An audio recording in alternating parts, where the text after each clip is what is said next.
విజయవాడలోని జనసేన రాష్ట్ర కార్యాలయంలో ఆశావహుల బయోడేటాల స్క్రీనింగ్ కమిటీ ప్రక్రియ కొనసాగుతోంది.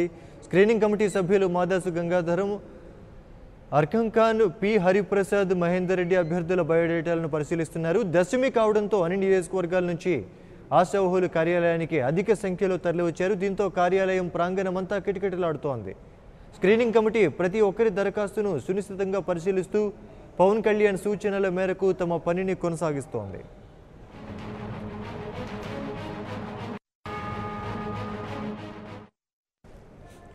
విజయవాడలోని జనసేన రాష్ట్ర కార్యాలయంలో ఆశావహుల బయోడేటాల స్క్రీనింగ్ ప్రక్రియ కొనసాగుతోంది. స్క్రీనింగ్ కమిటీ సభ్యులు మాదాసు గంగాధరం, అర్హం ఖాన్, పి హరిప్రసాద్, మహేందర్ రెడ్డి అభ్యర్థుల బయోడేటాలను పరిశీలిస్తున్నారు. దశమి కావడంతో అన్ని నియోజకవర్గాల నుంచి ఆశావహులు కార్యాలయానికి అధిక సంఖ్యలో తరలివచ్చారు. దీంతో కార్యాలయ ప్రాంగణమంతా కిటకిటలాడుతోంది. స్క్రీనింగ్ కమిటీ ప్రతి ఒక్కరి దరఖాస్తును సునిశ్చితంగా పరిశీలిస్తూ పవన్ కళ్యాణ్ సూచనల మేరకు తమ పనిని కొనసాగిస్తోంది. ఇదే అంశానికి సంబంధించి మరిన్ని వివరాలు మా ప్రతినిధి శ్రీనివాస్ ఫోన్ లైన్లో వివరాలు అందిస్తారు. శ్రీనివాస్, చెప్పండి, ఇప్పటి వరకు ఎంతమంది దీనికి సంబంధించి దరఖాస్తు చేసుకున్నారు? ఇంకా ప్రక్రియ ఎంతసేపు కొనసాగే అవకాశం కనిపిస్తోంది? విజయవాడ జనసేన పార్టీ కార్యాలయంలో జనసేన పార్టీ తరఫున అసెంబ్లీ పార్లమెంట్ నియోజకవర్గాలలో పోటీ చేయాలనుకునేటువంటి అభ్యర్థులు బయోడేటా ఫామ్స్ పరిశీలన, స్క్రీనింగ్ కమిటీ వద్ద వారికి సంబంధించినటువంటి వివరాల నమోదు కార్యక్రమం కొనసాగుతూనే ఉంది. గత 3 రోజుల నుంచి ప్రారంభమైన తర్వాత ఈ రోజు అది ఊపందుకోవడం జరిగింది. కనుక స్క్రీనింగ్ కమిటీకి సంబంధించి ఈ రోజు అష్టమి నవమి వెళ్ళిపోయిన తర్వాత దశమి రోజు కావడంతో పైగా శుక్రవారం అయిన నేపథ్యంలో కూడా అందరూ శుక్రవారం లక్ష్మీదేవి శుభసూచనగా సాధిస్తూ అన్ని ప్రాంతాల ఇటు ఆంధ్రప్రదేశ్ లో 13 జిల్లాల నుంచి కూడా అన్ని ప్రాంతాల్లో 175 నియోజకవర్గాల నుంచి కూడా ఎక్కువ సంఖ్యలో అభ్యర్థులు ఇక్కడికి చేరుకొని వారికి సంబంధించినటువంటి బయోడేటా ఫామ్ సంబంధించి స్క్రీనింగ్ కమిటీకి ఇచ్చి స్క్రీనింగ్ కమిటీ ముందు హాజరు కావడం జరుగుతుంది. స్క్రీనింగ్ కమిటీ సభ్యులు కూడా 5 కమిటీ సభ్యులతో ఉన్నటువంటి సభ్యులు కూడా వారందరికీ సంబంధించినటువంటి వివరాలు నమోదు చేసుకొని వారికి సంబంధించినటువంటి వివరాలను కూడా నోట్ చేసుకొని వారిని పంపించడం జరుగుతుంది.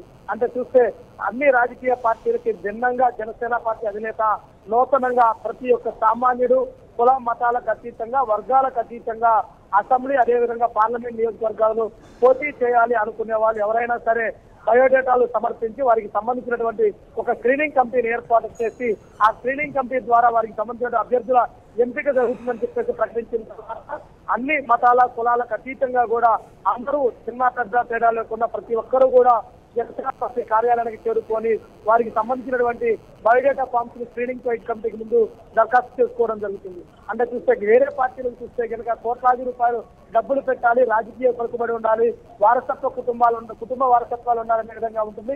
కానీ జనసేన పార్టీకి సంబంధించి స్వచ్ఛందంగా ప్రతి ఒక్క సామాన్యుడు ప్రతి ఒక్కరూ కూడా ఎవరైనా సరే వారికి ఉన్నటువంటి క్వాలిఫికేషన్స్, వారు ఉన్నటువంటి బయోడేటా ఫామ్ తో పాటు వారు సమాజ సేవ చేస్తున్నటువంటి ఒక పర్టికులర్ వాళ్ళ ప్రశ్నలు తీసుకొని స్క్రీనింగ్ కమిటీ ముందు హాజరవచ్చు. స్క్రీనింగ్ కమిటీ వారికి సంబంధించిన వాటిని పరిశీలించి తర్వాత తుది నిర్ణయం పవన్ కళ్యాణ్ గారికి తెలియపరిచి పవన్ కళ్యాణ్ గారు తుది నిర్ణయం ప్రకటిస్తారని చెప్పడం జరిగింది. అంటే గత 3 రోజుల నుంచి ప్రారంభమైనటువంటి ఈ స్క్రీనింగ్ కమిటీకి సంబంధించి చూసుకుంటే కనుక ఈ రోజు మంచి రోజు కావడంతో ఉదయం నుంచి కూడా బారులు తీరి మరి జనసేన పార్టీ కార్యాలయానికి చేరుకోవడం జరిగింది. గుంటూరు, కృష్ణా, ప్రకాశం, నెల్లూరు, చిత్తూరు, ఉత్తరాంధ్ర, గోదావరి జిల్లాలలో ప్రతి నియోజకవర్గం నుంచి కూడా ఎక్కువ సంఖ్యలో వచ్చి తమ బయోడేటాలను స్క్రీనింగ్ కమిటీకి సమర్పించడం జరిగింది. స్క్రీనింగ్ కమిటీ వారు కూడా వారికి కూడా ప్రతి ఒక్కరిని పరిశీలించి వారి వివరాలను కూడా నమోదు చేసుకోవడం జరిగింది. అంటే స్క్రీనింగ్ కమిటీకి సంబంధించి రోజు ఉదయం 10 గంటల నుంచి 5 గంటల వరకే ఉండడం జరుగుతుంది.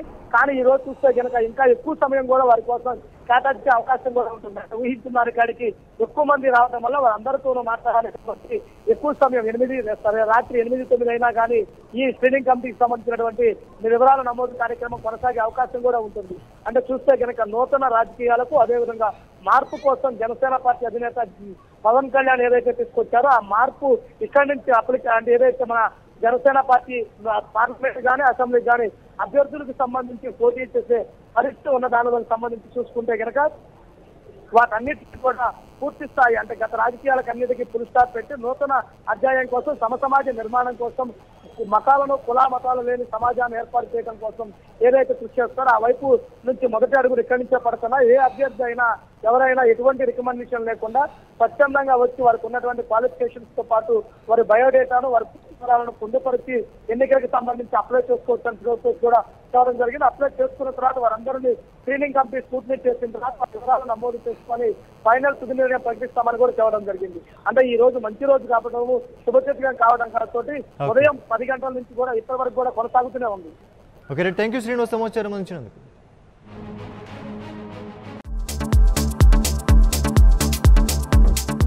Please subscribe New Waves. ఇలాంటి మరిన్ని మంచి వీడియోలు కావాలని కోరుకుంటున్నారా? అయితే పక్కనే ఉన్న గంట సింబల్ను క్లిక్ చేయండి. అలాగే సబ్స్క్రైబ్ చేయండి.